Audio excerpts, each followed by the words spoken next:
mnyamaze kimya, waambiwe, na watu wataelewa.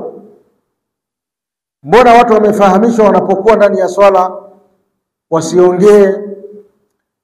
Huwezi kukuta hata siku moja watu wako kwenye swala alafu huyu anamsemesha mwenzake au wanapiga story wanaongea ndani ya swala. Hakuna. Kwa sababu gani? Kwa sababu wameelimishwa na wakaelewa. Hata na hili vile vile watu wakielimishwa kwamba mnapokuwa mnalifuata jeneza, mnatakiwa mlifuate jeneza kimya kimya, msizungumze, msipige story, watu waelezwe, watu wafahamishwe, watakuwa ni wenye kuelewa. Kwa hiyo cha kufanya ni watu kukumbushwa na kuelewa na kueleweshwa ya kwamba hawatakiwi kuzungumza wanapokuwa katika kulifuata jeneza au wanapokuwa wako katika maziko wanamzika maiti.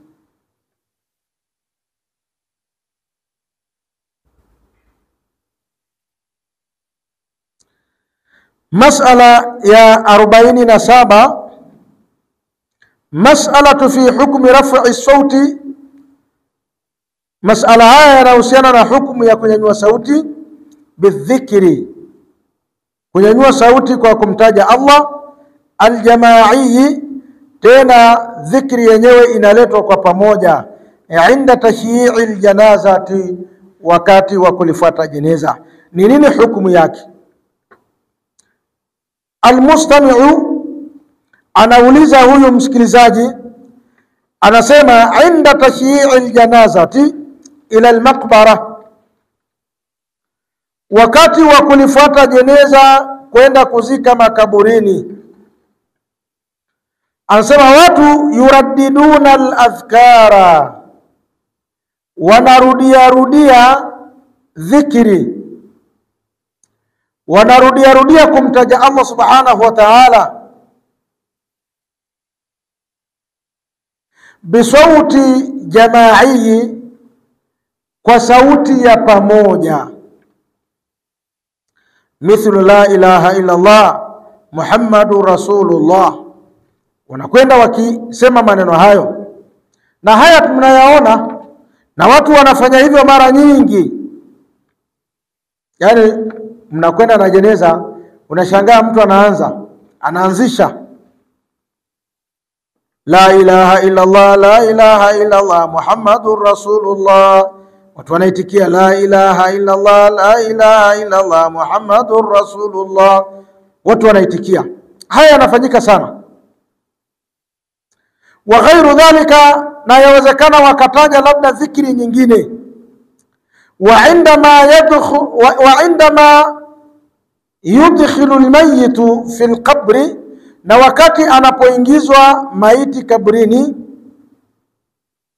yuadhinuna, wanadhini, wayuqimuna, na wanaqimu, wa ba'da dafni, na baada ya kumaliza kuzika, yulaqinunahu, wanamsomea talaqini, wayaquluna, na wanasema ya fulanu ibnu fulani, ewe fulani mtoto wa fulani, qul la ilaha illa Allah, sema la ilaha illa Allah, qul rabbi Allahu, sema mola wangu ni Allah, wa dini lislam, nasema dini yangu ni Uislamu, wa nabiyyi Muhammadun sallallahu alayhi wasallama, na Muhammadi, na nabii wangu na mtume wangu ni Muhammadin sallallahu alayhi wasallama.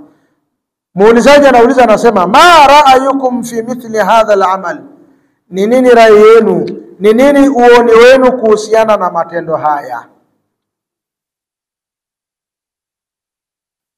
Matendo ya kulifuata jeneza kwa kuleta dhikri ya pamoja. Na wakati anaingizwa maiti pale kaburini, anasimama mtu mmoja anapiga adhana. Baada ya kumaliza adhana, anaqimu sala. Mambo haya yapo, mimi nilikuwa sijawahi kuyaona. Siku moja nilihudhuria mazishi fulani, nikaliona hili nikashangaa sana. Adhana napigwa makaburini, mtu anaadhini makaburini, alafu anakimu. Kumbe mambo haya yako sehemu nyingi. Sasa muulizaji anauliza ni nini hukumu ya mambo haya? Sheikh anajibu anasema, hadha al-amalu kulluhu bid'atun la yajuz. Mambo haya yote ni uzushi, hayafai. Mambo haya yote ni uzushi, ni bid'a, hayafai kufanyika katika mazishi. Raf'ul aswati ma'al janazati, kunyanyua sauti wakati mtu anapokwenda na jeneza. Wahiduhu, au mmoja anasimama anasema wahiduhu, mpekesheni Allah subhanahu wa ta'ala, au la ilaha illa Allah, au anaanza kusema la ilaha illa Allah. Sheikh Ibn Bazi rahimahullah ta'ala anasema kulluha bid'atun, mambo haya yote ni bid'a, mambo haya yote ni uzushi. As-sunnatu ma'al janaiz, ilivyokuwa sunna wakati mtu anakwenda na jeneza. At-tadabburu, ni kuwa na mazingatio. Wat-ta'ammulu wal-khushu'u wa tadhakkuru al-maut wad-du'a lil-mayyit, mambo ambayo yanatakikana ni mtu kuwa na mazingatio, mtu kufikiria, lakini vile vile kuwa ni mnyenyekevu, lakini pia awe ni mwenye kukumbuka mauti, lakini pia awe ni mwenye kumwombea dua maiti. Huyo ambaye ametangulia, muombee kwa Allah subhanahu wa ta'ala, Allah amsamehe makosa yake, Allah amuingize katika pepo yake. Muombee dua kwa Allah subhanahu wa ta'ala, muombee dua ili aweze kujibu maswali ambayo anaulizwa.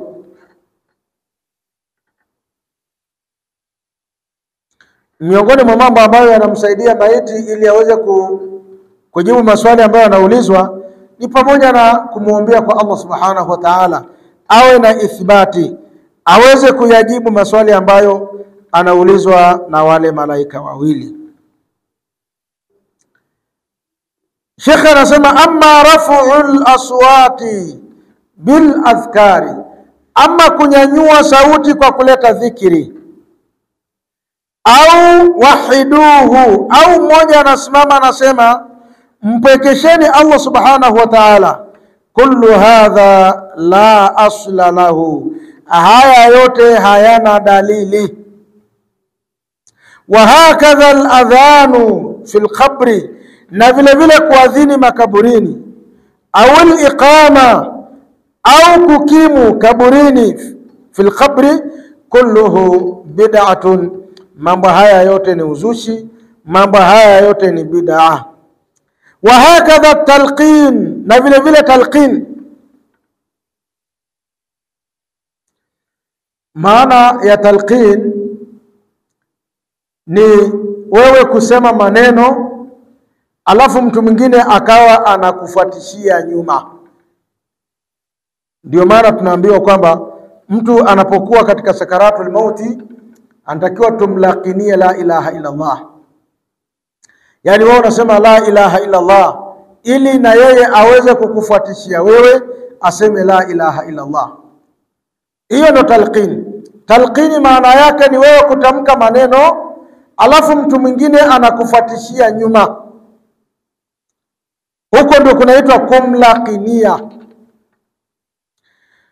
Kwa hiyo Sheikh anasema wa hakadha talqin, na vile vile talqin unamwambia ya fulanu, ewe fulani, udhkur ma kharajta alayhi min ad-dunya, kumbuka yale ambayo wewe umetoka katika mambo hayo, umetoka katika dunia.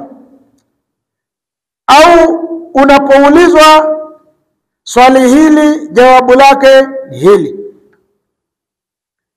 Sheikh anasema kulluhu bid'atun, mambo hayo yote ni bid'a, mambo hayo yote ni uzushi. Wal ahadithu fi talqin, na hadithi ambazo zimekuja kuelezea masala ya talqin, kulluha ghairu sahiha, hadithi hizo zote sio sahihi. Hadithi zote ambazo zimekuja kuelezea masala ya talqin, hadithi hizo ni hadithi ambazo si sahihi. Wa ghairu thabita, na hadithi hizo hazijathibiti ani nabii sallallahu alayhi wasallama, kutoka kwa mtume sallallahu alayhi wasallama. Fahadha kulluhu bid'atun, matendo haya yote ni uzushi.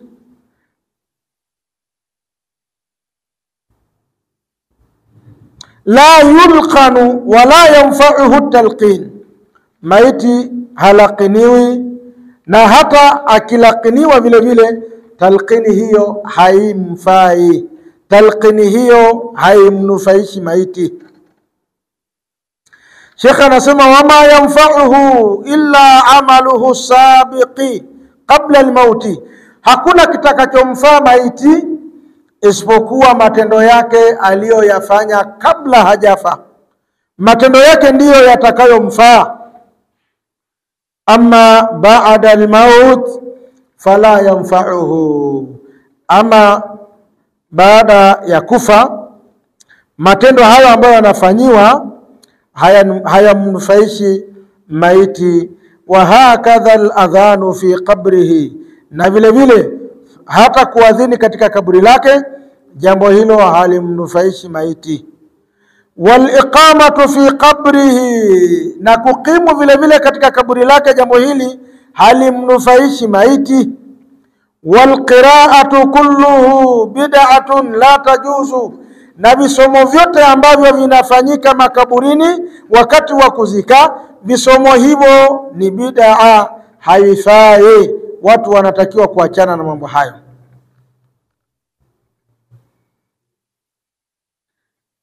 Muislamu anaweza akajiuliza, kwani kusema la ilaha illa Allah ina ubaya gani? Hivi kweli kuna dhambi mtu kusema la ilaha illa Allah? Kuna dhambi? Mbona ni kumtaja Allah subhanahu wa ta'ala? Kuna shida gani mpaka iwe haifai? Tunasema haifai kwa sababu haina mafundisho, haifai kwa sababu haina maelekezo, haifai kwa sababu mtume hajawahi kufanya hivyo. Wewe unafanya hivyo kwa kumfuata nani? Kwa hiyo inawezekana jambo likaonekana kama vile ni zuri, lakini ubaya wake ni kwa sababu halina mafundisho. Usiongeze katika dini ya Allah subhanahu wa ta'ala.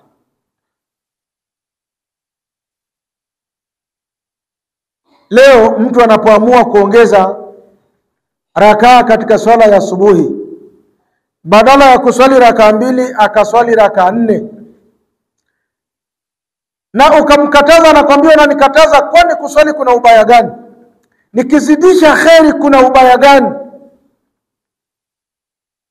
Tunamwambia kuna ubaya kwa sababu wewe hautakiwi kuzidisha. Hautakiwi kufanya jambo la ibada ukazidisha zaidi ya vile alivyofanya Mtume sallallahu alayhi wasallam, kwa sababu dini hii ilikwisha kukamilika.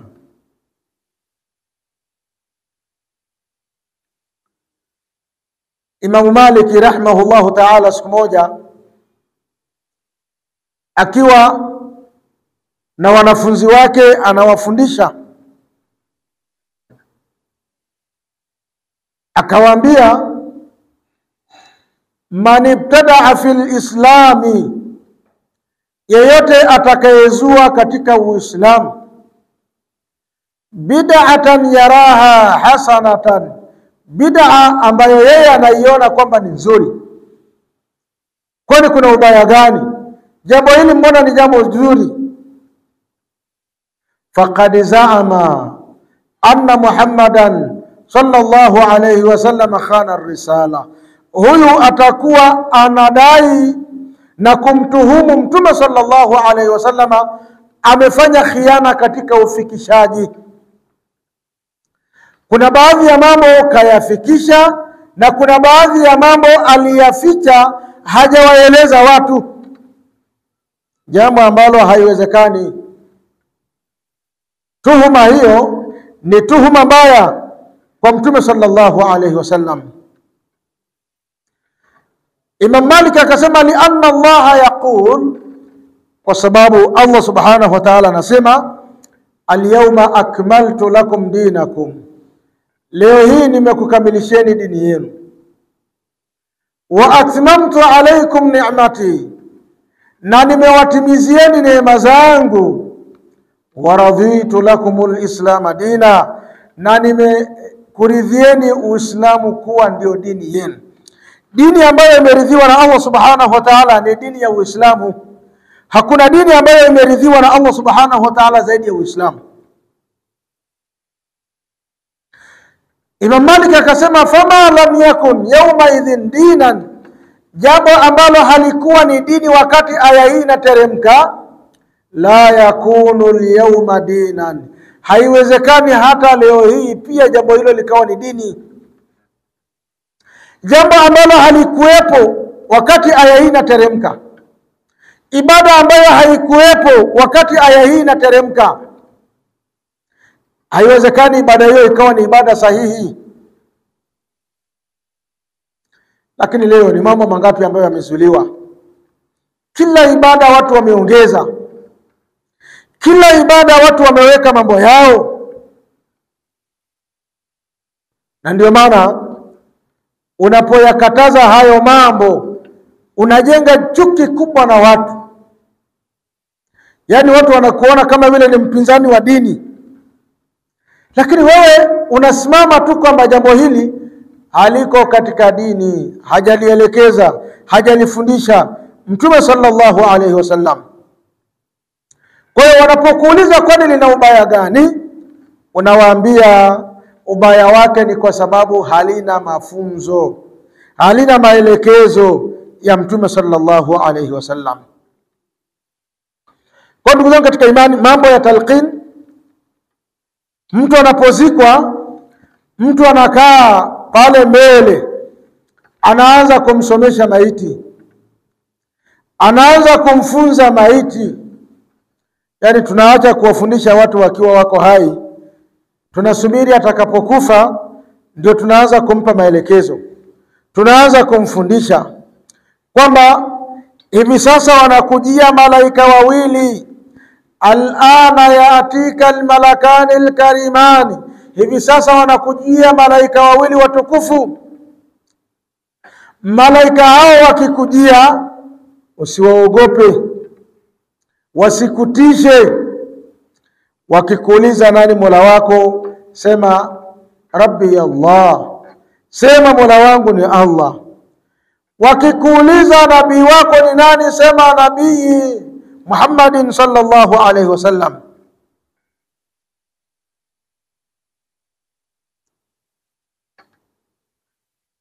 Hujawahi kumfundisha mtu huyu akiwa hai, umeacha mpaka amekufa, ndipo unaanza kumfundisha. Ndugu zangu katika imani, hata kiakili tu za kawaida, kwenda kumfundisha mwanadamu majibu ya kujibu mbele ya hakimu. Hakimu anamuuliza swali, wewe msikilizaji ambaye unasikiliza kesi huko pembeni, mwambie hakimu hivi. Kama jambo hilo linafaa, hebu siku moja nenda mahakamani. Mtuhumiwa, mshtakiwa anapoulizwa swali, msaidie alafu uone kitakachotokea. Akiulizwa swali mwambie mheshimiwa hakimu, mueleze hivi, mwambie hivi, uone kitu kitakachotokea. Hayo ni mambo tu ya kiduniani. Sikwambii sasa mbele ya Allah subhanahu wa ta'ala unamfundisha maiti mambo ambayo yeye hayajui, hajajifunza akiwa yuko hai. Maana Waislamu wengi hawataki kusoma, Waislamu wengi hawakai katika vikao vya kielimu kama hivi. Mtu anafuata dini kibubusa, anafuata kama wanavyosema watu. Muislamu anatakiwa ajue mambo hayo. Leo maiti anapozikwa na hajasomewa talaqini, watu wanaona kama vile ametupwa, hajazikwa. Lakini watu wanaafikiana ya kwamba mambo ya lazima kumfanyia maiti ni manne. Hata hao wasoma talaqini ukiwauliza kwamba mambo ya msingi, mambo ya lazima kumfanyia maiti ni mangapi, watakwambia ni manne. Jambo la kwanza ni kumuosha maiti. Maiti anatakiwa aoshwe, ni lazima aoshwe. Baada ya kuoshwa, jambo la pili ni kuvikwa sanda, kuvalishwa sanda. Hili ni lazima. Jambo la tatu ni kuswaliwa. Watu wanatakiwa kumswalia maiti, watu wanatakiwa kumswalia marehemu. Jambo la nne na la mwisho ni kumzika. Haya ndiyo mambo ya lazima, haya ndiyo mambo ya wajibu ambayo maiti ya Kiislamu inatakiwa ifanyiwe. Ama haya makorokoro mengine na mbwembwe zote, mambo hayo hayana nafasi katika dini ya Allah subhanahu wa ta'ala. Mambo mengi yameingizwa katika dini, mambo mengi yamewekwa katika dini, na watu wanatakiwa watahadharishwe kwamba mambo hayo hayafai.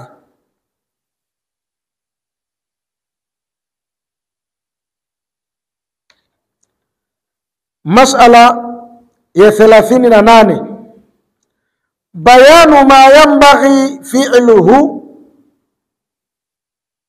kubainisha mambo ambayo yatakikana yafanyike. Liman yushayyi'u aljanazata, kwa mtu ambaye analifuata jeneza. Unapolifuata jeneza unatakiwa ufanye nini? Muulizaji anauliza, hal yujadu dhikrun mashru'un 'inda adh-dhahabi bil janazati ila al-qabri, hivi inapatikana dhikri yeyote ambayo dhikri hiyo ni ya kisheria, kwamba watu wanatakiwa kuisema dhikri hiyo wakati wanapokwenda na jeneza mpaka makaburini? Kuna maneno maalumu yanatakiwa yasemwe wakati watu wanatembea na jeneza wanakwenda kuzika? Kuna maneno ambayo yanatakiwa yasemwe. Min tahlilin, ikiwa ni katika tahlili ni la ilaha illa Allah, la ilaha illa Allah, la ilaha illa Allah, inafaa kusema hivyo. Au takbir, Allahu akbar, Allahu akbar, Allahu akbar. Watu wanatembea na jeneza wanasema maneno hayo. Wa madha yalzamu tabi'ul janazati, na ni kitu gani ambacho kinamlazimu mwenye kufuata jeneza? Walhamilina laha, na ni kitu gani ambacho ni cha lazima kwa watu wenye kulibeba jeneza? Wale wanaolibeba ni jambo gani ambalo ni la lazima kwa wao, na wale wanaolifuata jeneza ni jambo gani ambalo ni la lazima kwa wao?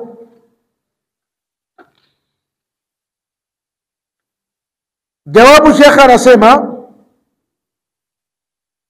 la a'lamu fi hadha shay'an mashru'a, sijui kama kuna kitu ambacho ni cha kisheria wakati mtu anafuata jeneza kwamba anatakiwa kusema nini, au yule aliyelibeba jeneza anatakiwa kusema nini.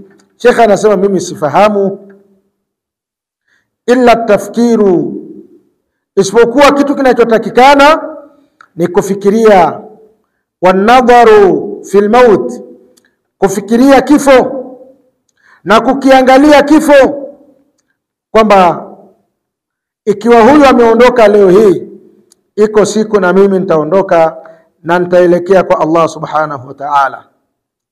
Wa awaqibul maut, na kitakachompata mtu baada ya kifo. Ukishakufa ni kitu gani ambacho utakwenda kukumbana nacho? Wama ba'da al-maut, na yote ambayo mtu atayapata baada ya kifo.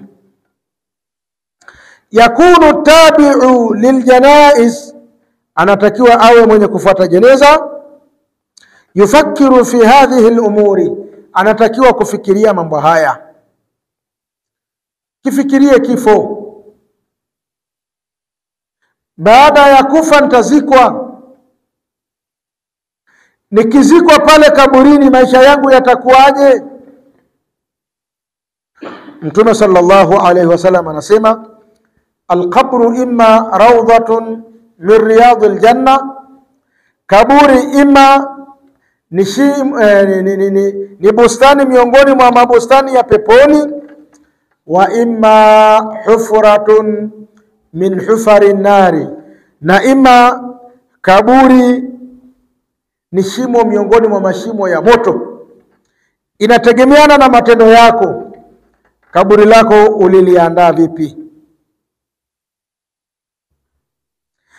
Kama kaburi lako uliliandaa vizuri, umefanya mambo ya kheri, umefanya mambo mema, wewe ni mtu wa ibada, kaburi lako litakuwa ni bustani miongoni mwa bustani ya peponi. Utakula raha kaburini, utastarehe kaburini mpaka utafurahi mwenyewe. Miaka nenda rudi mpaka kitakaposimama kiyama.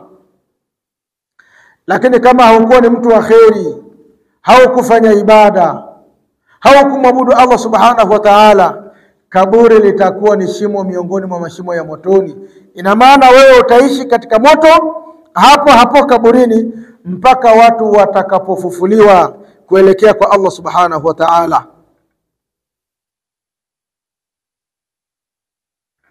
Kwa Muislamu natakiwa kufikiria mauti na yanayofuatia baada ya wewe kufa. Ni mambo gani ambayo umeyafanya ambayo ni sababu ya wewe kupata huruma ya Allah subhanahu wa ta'ala. Wa annahu sa'irun ila ma sara ilayhi hadha almayyit, na hakika yeye atakuja kuifuata njia hii ambayo ameifuata huyu maiti, huyu ambaye amembeba au huyu ambaye anamfuata. Njia hiyo aliyoipitia na yeye iko siku ataipitia njia hiyo.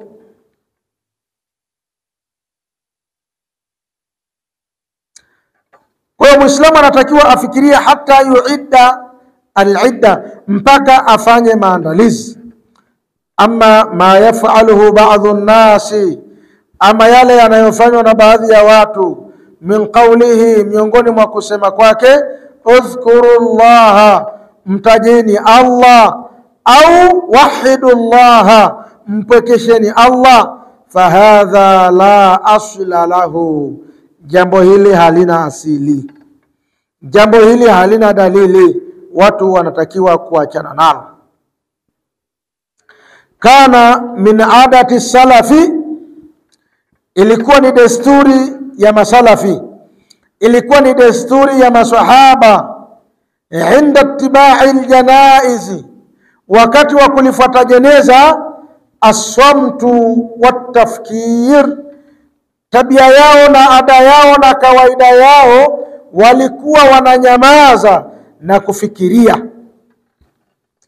Ndivyo walivyokuwa wakifanya maswahaba, na sisi vile vile tunatakiwa tufanye hivyo hivyo. Wakati wa kwenda na jeneza, tunyamaze kimya na tufikirie kitu kinachoitwa kifo. Wanadharu fi awaqib al-umuri, na kufikiria mwisho wa mambo, mwisho wa maisha yako yatakuwaje.